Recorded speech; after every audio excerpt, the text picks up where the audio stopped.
यानी बाह्य दृष्टि भी होनी चाहिए और अंतर्दृष्टि भी होनी चाहिए। जब अंतर्दृष्टि की बात करते हैं तो विदर्भ के महान संत श्री गुलाबराव महाराज जी का स्मरण भी होना स्वाभाविक है।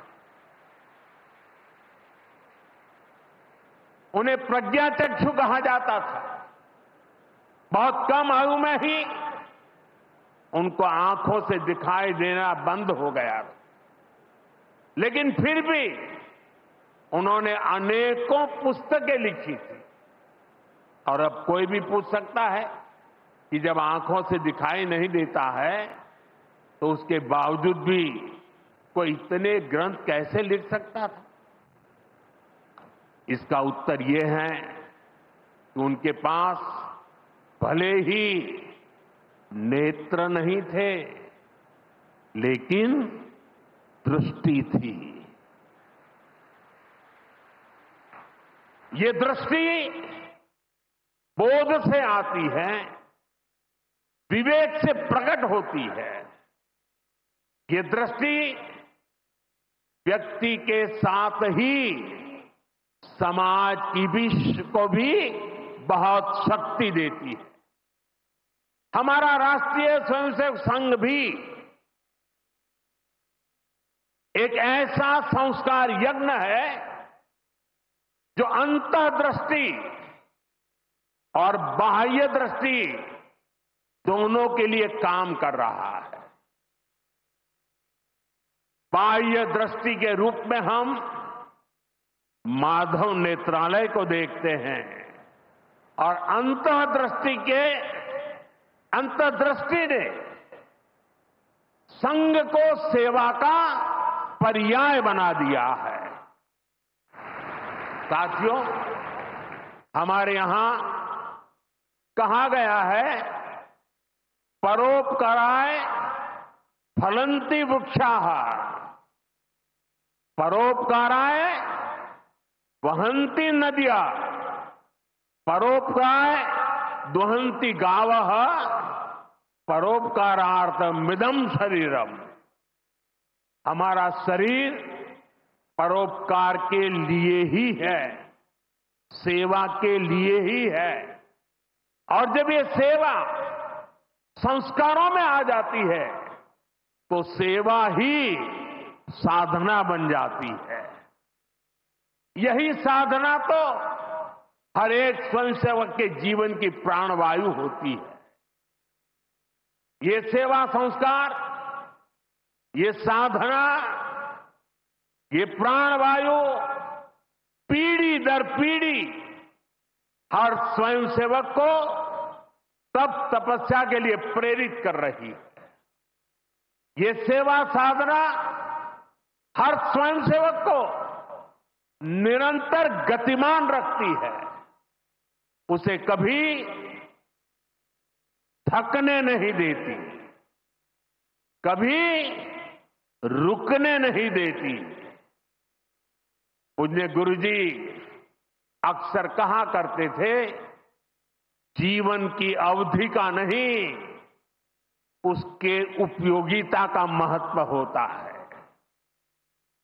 हम देव से देश और राम से राष्ट्र के जीवन मंत्र लेकर के चले हैं, अपना कर्तव्य निभाते चलते हैं। और इसलिए हम देखते हैं, बड़ा छोटा कैसा भी काम हो, कोई भी कार्य क्षेत्र हो, सीमावर्ती गांव हो, पहाड़ी क्षेत्र हो, वन क्षेत्र हो, संघ के स्वयंसेवक निस्वार्थ भाव से कार्य करते रहते हैं। कहीं कोई वनवासी कल्याण आश्रम के कामों को उसको अपना ध्येय बना करके जुटा हुआ है, कहीं कोई एकल विद्यालय के माध्यम से आदिवासी बच्चों को पढ़ा रहा है, कहीं कोई सांस्कृतिक जागरण के मिशन में लगा हुआ है, कहीं कोई सेवा भारती से जुड़कर गरीबों वंचितों की सेवा कर रहा है, अभी हमने प्रयाग में महाकुंभ में देखा, वहां नेत्र कुंभ में कैसे स्वयंसेवकों ने लाखों लोगों की मदद की। यानी जहां सेवा कार्य वहां स्वयंसेवक। कहीं कोई आपदा आ जाए, बाढ़ की तबाही हो या भूकंप की विभीषिका हो, स्वयंसेवक एक अनुशासित सिपाही की तरह तुरंत मौके पर पहुंचते हैं। कोई अपनी परेशानी नहीं देखता, अपनी पीड़ा नहीं देखता, बस सेवा भावना से हम काम में जुट जाते हैं। हमारे तो हृदय में बसा है, सेवा है अग्निकुंड समीधा सम हम चले, देह महासागर में सरित रूप हम मिले।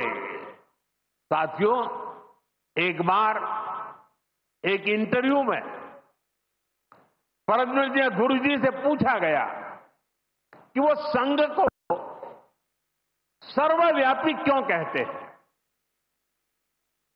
गुरु जी का उत्तर बहुत ही प्रेरणादायी था। उन्होंने संघ की तुलना प्रकाश से की थी, उजाले से की थी। उन्होंने कहा कि प्रकाश सर्वव्यापी होता है, वो खुद ही अकेले सारे कार्य भले न करे, लेकिन अंधेरे को दूर करके वो दूसरों को कार्य करने का रास्ता दिखा देता है। गुरुजी की ये सीख हमारे लिए जीवन मंत्र है। हमें प्रकाश बनकर अंधेरा दूर करना है, बाधाएं मिटानी है, रास्ता बनाना है। उस भाव को हम जीवन भर सुनते रहें। हर कोई कम अधिक मात्रा में जीने का प्रयास करता रहा। मैं नहीं, तुम, अहम नहीं, वयम, इदम राष्ट्राय, इदम न मम।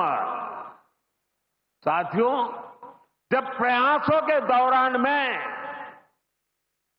जब मैं नहीं, हम का ध्यान होता है, जब राष्ट्र प्रथम की भावना सर्वोपरि होती है, जब नीतियों में, निर्णयों में देश के लोगों का हित ही सबसे बड़ा होता है, तो सर्वत्र उसका प्रभाव भी और प्रकाश भी नजर आता है। विकसित भारत के लिए सबसे जरूरी है कि हम उन बेड़ियों को तोड़ें जिनमें देश उलझा हुआ था। आज हम देख रहे हैं भारत कैसे गुलामी की मानसिकता को छोड़कर आगे बढ़ रहा है।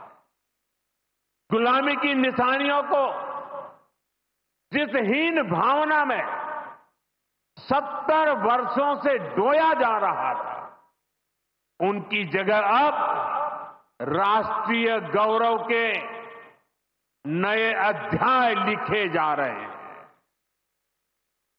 वो अंग्रेजी कानून जिन्हें भारत के लोगों को नीचा दिखाने के लिए बनाया गया था, देश ने उन्हें बदल दिया है। गुलामी की सोच से बनी दंड संहिता की जगह अब भारतीय न्याय संहिता लागू हुई है।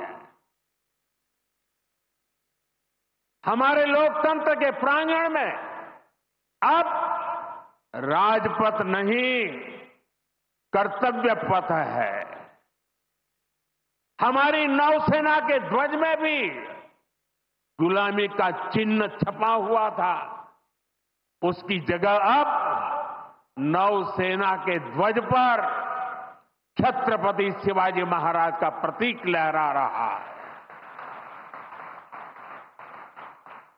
अंडमान के द्वीप जहां वीर सावरकर ने राष्ट्र के लिए यातनाएं सही, जहां नेताजी सुभाष बाबू ने आजादी का बिगुल फूंका, उन द्वीपों के नाम भी अब आजादी के नायकों की याद में रखे गए हैं।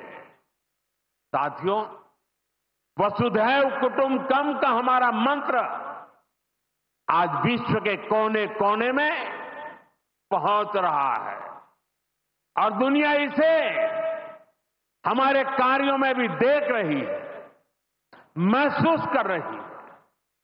जब कोविड जैसी महामारी आती है तो भारत विश्व को परिवार मानकर वैक्सीन उपलब्ध करवाता है। दुनिया में कहीं भी प्राकृतिक आपदा हो, भारत पूरे मनोयोग से सेवा के लिए खड़ा होता है। अभी आपने कल ही देखा है, म्यांमार में इतना बड़ा भूकंप आया है। भारत ऑपरेशन ब्रह्मा के तहत वहां के लोगों की मदद के लिए सबसे पहले पहुंच गया है। जब तुर्की में भूकंप आया, जब नेपाल में भूकंप आया, जब मालदीव्स में पानी का संकट आया, भारत ने मदद करने में घड़ी भर की भी देर नहीं की। युद्ध जैसे हालातों में हम दूसरे देशों से नागरिकों को भी सुरक्षित निकाल करके लाते हैं। दुनिया देख रही है, भारत आज जब प्रगति कर रहा है तो पूरे ग्लोबल साउथ की आवाज भी बन रहा है। নানা ধরনের কন্টেন্ট দেখার জন্য লাইক করুন, শেয়ার করুন আমাদের ফেসবুক পেজ, সাবস্ক্রাইব করুন আমাদের ইউটিউব চ্যানেল। পাশাপাশি অন্যান্য ব্রেকিং নিউজের জন্য অবশ্যই চোখ রাখুন রিপাবলিক বাংলায়।